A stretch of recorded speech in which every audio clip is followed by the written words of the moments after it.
In order for us to fully grasp the concept of buck-breaking and the historic sexual exploitation of Black people under the global system of white supremacy, we first have to go back into the history of Europe, and we have to understand what created this ideology and the mindset of the white supremacists. The European culture had no history of a civilizing educational process called culture before they meet us. So you're dealing with someone that's moving from the level of the animal, responding only to instincts and desires. And whatever it takes to fulfill that, raping, murdering, plundering, pillaging, has been the history of Europe. They created a perverted way of looking at nature. And so it becomes important that when we look at them, it's not just what they do, it's the perversion of what they do. In an ice age, you're going to create a certain mentality. When you are in a sun age, you're going to create a certain mentality. So what is very natural becomes unnatural in the ice. However, when you come back to the natural, you bring your unnatural with you. The European sexual culture operated at the level of animal, responding to physical yearning, physical stimulation. The sacredness and the value that the African placed on giving birth was just the complete opposite in Europe. And so that's why you find so many occasions of Europeans involving themselves with the animals they were raising. As men, they would actually tie our hands down, spread our hands, spread our legs, and they would physically rape us. Slave masters would rape Black men in front of his entire family. Sometimes in front of the whole plantation. They bring them all out. The bigger the Black man, the stronger the Black man, the more they would rape them, the more they would buck them. When the Aryans, the Indo-Aryans, ran up into Black India, Professor Jane Ward, for example, in her book, Not Gay, documents that a critical element of white male masculinity is the ability to have gay sex as a straight white man. She said that's a critical element of white male masculinity. So the very concept of white masculinity is predicated upon the ability to sodomize, to have. A human being is only as great or as worse as his or her environment. In an ice age, where you are dealing with these temperatures, your babies are freezing in your arms to death. No mercy. And so they have this mentality of just of viciousness because they are reflecting their environment. And so when the ice ages began to melt, give or take about maybe 5,000, 7,000 years ago, they came back across the mountains. And when they came back across the mountains, they brought that mentality with them. When you're in the ice, you're not really thinking about healthy relationships. And quite frankly, when the urge hits you, any hole will do. Heterosexual sex for the white man, the only purpose of that is procreation. In fact, sex with a woman was a necessary evil to white folks. For pleasure, homosexual sex is preferred.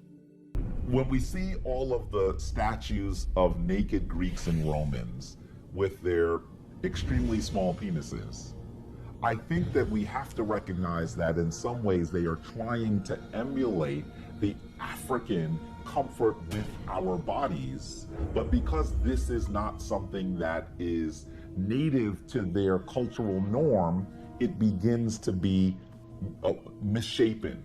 What man from what ethnic group can stand up against a Black man toe-to-toe in manhood? Nobody. Especially the European, who is at the bottom of the totem pole when it comes to genetic stability. Psychologically, when we're talking about the sexualizing of our people, primarily from the dominant society of the system of white supremacy, it had to be established in a very impinging way from the mental state, meaning everything that was done had to have a sexual undertone. Most of the time, it was mostly direct. So you had to enforce a level of dominance sexually in order to destroy the mind and the spirit simultaneously. So it was always, everything that I do, I'm going to reinforce it sexually. Everything I say, I'm going to reinforce it sexually. Everything that I am going to manipulate and use on you has to be done sexually in order for you to understand that you are controlled, you are my slave, you are beneath me in every single way, shape, and form. This whole notion that masculinity is somehow toxic and detrimental to society is nothing but an attempt to emasculate black malehood. See, the first order beings on this planet, people like us, we're first orders. Why? Because we don't need anybody else's energies except our own. But second order entities need to feed on you because they don't have a direct connection to the One Most High. When Mark Twain confessed that we white people ground the manhood out of the Negro. Why ground the manhood out of the Negro? Because it's black masculinity that most exposes the fraud of white masculinity. We, as the progenitors of culture, the ones who are the fathers and mothers of civilizations, who taught all people, who people look to for social cues, whether they want to realize it or not. If anybody should have a problem with European males, it should be the European female. Because everything the European male has ever learned to do to us, he first practiced on his own woman. We need resources in education, we need resources in labor, we need resources in politics, we need resources in medical, we need resources in so many things, but they ignore that and they put millions and even billions of dollars to tell us that you need to really embrace your LBGT side. So these people have an agenda, and it's up to us to understand what the agenda is. They said the eunuchs would be sometimes so close to the king that they would get so much information. So they'd castrate them so that they couldn't start their own dynasties. Okay, they couldn't go out and now impregnate somebody with this king knowledge. Well, why would anybody be shocked about a gay person in Africa when you've got the Catholic Church, which is a gay institution? Pre-European is still foreign and white. It was the Turks, when they ruled Egypt, they brought homosexuality to Africa. I think it's really interesting that right in the center of St. Peter's Square, when the Pope opens the shades to his window, he looks out at the structure that is often called the obelisk today. We should know that the obelisk is the symbol of the Tsar's erect penis. So that while they're removing penises, the Pope looks out at a large black penis every morning when he opens his shades. The irony cannot be lost. The whole European expansion, that was a homosexual enterprise. The white LGBT community, they've always had an anti-black sector of their society that has always negatively targeted black people.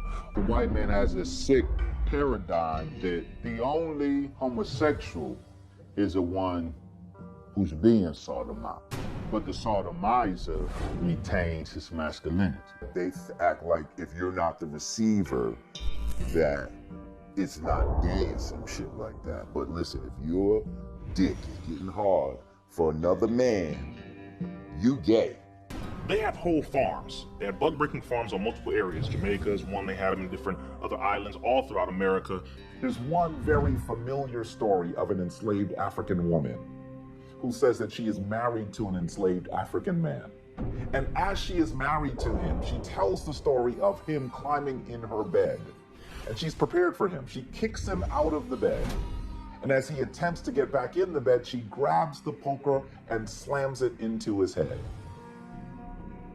Often that story of this man whose name is Rufus is told as if he is a sexual exploiter, as if he's a rapist. But we need to think more deeply about how the system controlled black sexuality, how it undermined black womanhood, and even really undermined black manhood. Peter Sawale was another black man who was buck-broken during the antebellum slavery time period. He was up in New York, and he was a black man who would cross-dress, put on women's clothing, women's wigs, and he would prostitute himself, and he would also get white males and take them in alleys and finesse them and pickpocket them. And he went to trial out there. There was another infamous case with him. A lot of his victims didn't want to come forward because they were embarrassed to find out that the person who finessed them and robbed them was a black man pretending to be a woman. The media at the time gave him the nickname Beefsteak Pete because he had male genitalia and he was pretending to be a woman. White lesbian feminism and white male supremacy are two wings on the same bird. And do all of these crude experiments on them. There was one situation where one of the enslaved people had their bones broken and then reconfigured to that of a crab, so the person looked like a human crab. This woman also conducted crude sex change operations on the enslaved foundational Black Americans here. Feminism wouldn't exist were it not for Black men, because the raping continues in the new plantations, child and family services, public schools, the weaponized, depraved Black church, yeah, I said it just like that, and prisons. The raping of Black men continues, or for that matter, the music business or the military. I mean, most people aren't aware Jeffrey Dahmer was raping Black men long before he got an honorable discharge, raping Black men in the U.S. military. The hair is the symbol of your essence. It is your essence that frightens them. That wearing that hair a certain way says that you are aware of your essence. You are aware of your strength. You are aware of your beingness. But considering that Black women had to wear head wraps and we could create the most Erykah Badu style, that it was still attracting white men's attention, and white women could not mimic that head wrap style. And so that it actually became a threat because the white men were more interested in the Black women in Louisiana than the white. In the Caucasian culture, they have this sadistic type of mentality when it comes to sex, where the more depraved, the more nasty, the more disgusting, the more immoral you can get, the more enticing and attractive it is. They even choke themselves while they're masturbating, while they're being, involving themselves in sex, because they believe that increases the strength of the orgasm. So that symbolically is something that they were looking at when they were lynching Black men. They would lynch us because that choking is something so they could see his power leaving his body, but they would get somewhat of this erotic type of orgasmic feeling about it. The Nazis, they were pederasts. Robert Baden-Powell, who was an officer with the British Army, he was over in Africa fighting with a lot of the Aboriginal people there and dominating and conquering and colonizing them. Well, he was a closeted white LGBT, and in fact, he was the person who started the Boy Scouts. And the Boy Scouts were put together to be a white supremacist nationalist organization to teach white boys about the importance of white nationalism. There was a scene where I read, and I was worried about coming into work because they had us in these dresses. I think they're called burqas or something like that. And I went straight to the director and I was like, yo, man, I'm not trying to mess up y'all's shot, but I'm not putting that on. And, they were like, oh, Corey, it's just a joke. I'm like, well, I don't joke like that. I can't put on a dress. So Jim Jones up there in San Francisco, he was a white LGBT cult leader. A lot of folks don't know that he was bisexual. Many of his congregation, they were Black people, poor Black people up there in San Francisco. He was running like a finesse scheme where he would get Black people to give him their welfare checks. Eventually, he got people to do a mass suicide. About 900 to 1,000 Black people died in one day. And some people say that might have been some kind of covert government operation. And the reality is, there has been no one who has been more tolerant and supportive of homosexuals than Black people. After inflicting horrendous buck-breaking atrocities on Black people during the slavery and the early Jim Crow era, white supremacist society began to refine their tactics. Japanese guys don't know how to dance. They just jump up and down, with that offbeat stuff. White evangelicalism is nothing but white supremacy in drag. White feminism is nothing but white supremacy in heels. Brother Malcolm X, for example, I heard this narrative from some new documentary that came out. I saw a book in the Library of Congress saying Benjamin Banneker is gay. So once the government, through its scientists, declared that Black masculinity was a sickness, it was to be medicated, and if Black masculinity is the disease, Black femininity is the cure. Women have over 5 different forms of birth control and 30 different, manifestations, and that didn't even include abortion. So she had complete control of her body and her reproductive system and could actually terminate a pregnancy before, during, or after the Sex Act. We're still talking about pulling out things. And then we have to also look at the impact of no-fault divorce. So if just having sex means that she has complete control of the reproductive process, and family court means that whatever the court determines you have to pay, whether you can afford it or not, is imposed upon you by this, this apparatus, this court apparatus. All of those kind of things position black men into a very vulnerable state. And it left black men with really one option, and that was a silent protest. And that silent protest was to step back from formal marriage and begin to actually engage in, non-formal kinds of relationships, because there were very few other avenues. White supremacy is always going to try to quell black resistance in any way possible. The white supremacist elite are becoming more sophisticated with their buck-breaking techniques. They're now using more propaganda and media for their sinister agendas. And one way they use this propaganda is to normalize pedophilia.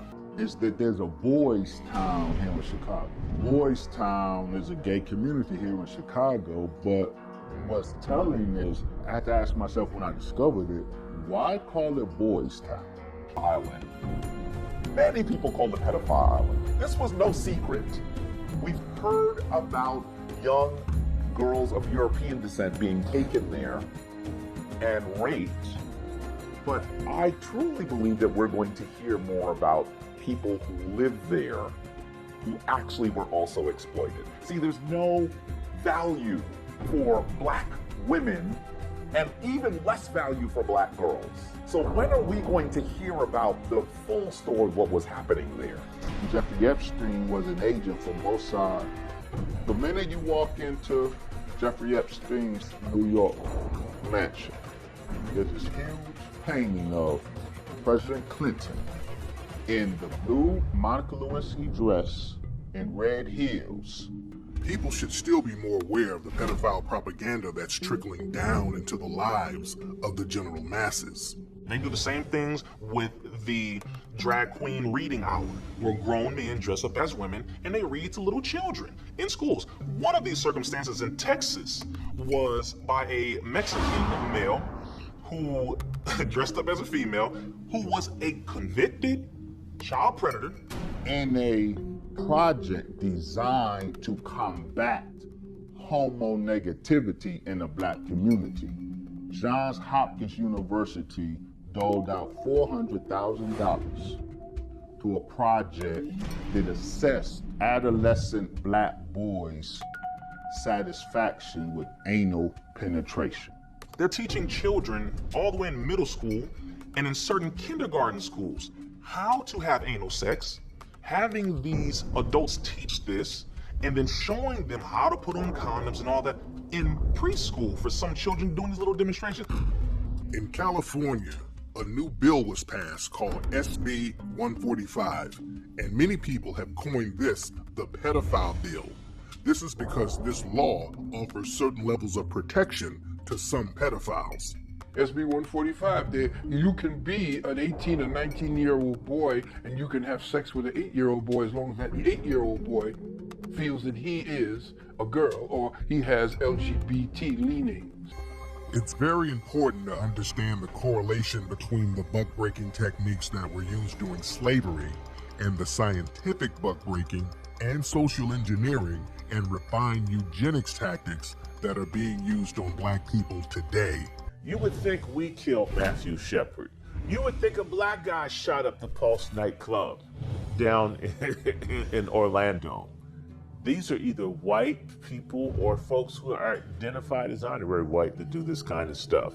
That stuff in Chicago that's supposed to be black folks killing each other out on the streets, not really.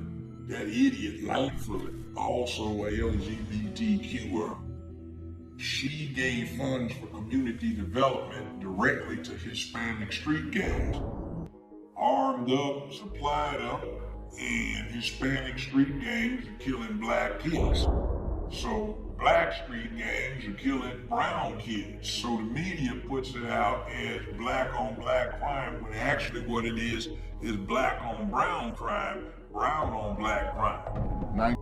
A clinic that performed sex change operations, but look, this is the kicker, Brother Tariq.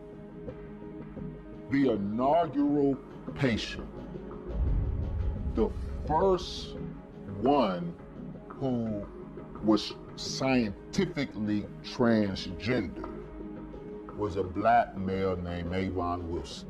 At one point, you know, they were trying to get brothers to wear skirts in hip hop. And I feel like I was on the forefront, if not single-handedly, may have stopped that shit from happening. Because I started calling motherfuckers out. I called out Kanye West. I called out all these dudes, Omar Epps. So anybody that was wearing skirts out here was like, nah, that ain't cool. And so that trend didn't pass. It came real quick, and then it's gone. They'll probably try to bring it back at some time, but not while I'm around. White feminists looked upon poor black women as their role models because they say they're the only women in America who are not trapped in the slavery of marriage. So if we start with them, we can make the process so that young white boys want to be hip will try to be like they see black men do. So if we get black men jacked around, self-depreciating with no respect and glorifying dysfunction, we can get the white boys to do the same thing. Typical hood rat thug is a lesbian in a boy's body. Lesbians in the hood rat are raised like girls. Black America is under an estrogen assault through our food, through our water, through the air we breathe. Air in black zip codes is very different from air in white zip codes. It's a fact, the doctor. I call it science of strategic extinction. It's the way that you deal with exterminating people or with a soft extermination. The basic word is trans. In other words, they are segueing you from one structure into another. And the more they segue you from transgenderism to transhumanism, the more they are putting you into control, a control grid. That control grid is AI. Okay? So that the end result of the beginning of any transitioning process is to place you into a whole new corridor, a whole new paradigm of control. 60% of the groceries you would buy at a grocery store, 60% have been bio-infused with soy isolate. Why? Because they first piloted this in the prisons, infusing prison food with soy because they discovered soy is a great feminizer. So you eat a lot of soy, males start developing man breasts or man boobs. So it's a lot of buck breaking happening right in the penal system. The state-by-state legalization of marijuana is one of the greatest contributors to the gender neutering of Black America. Now that we understand how deep and insidious the buck-breaking agenda really is, we now have to ask the question, how do we combat the nonstop barrage of buck-breaking propaganda, miseducation, medical, and social attacks that we as Black people are subjected to on a daily basis? It is the quintessential fruition of what Karl Marx said, that religion is the opiate of the people.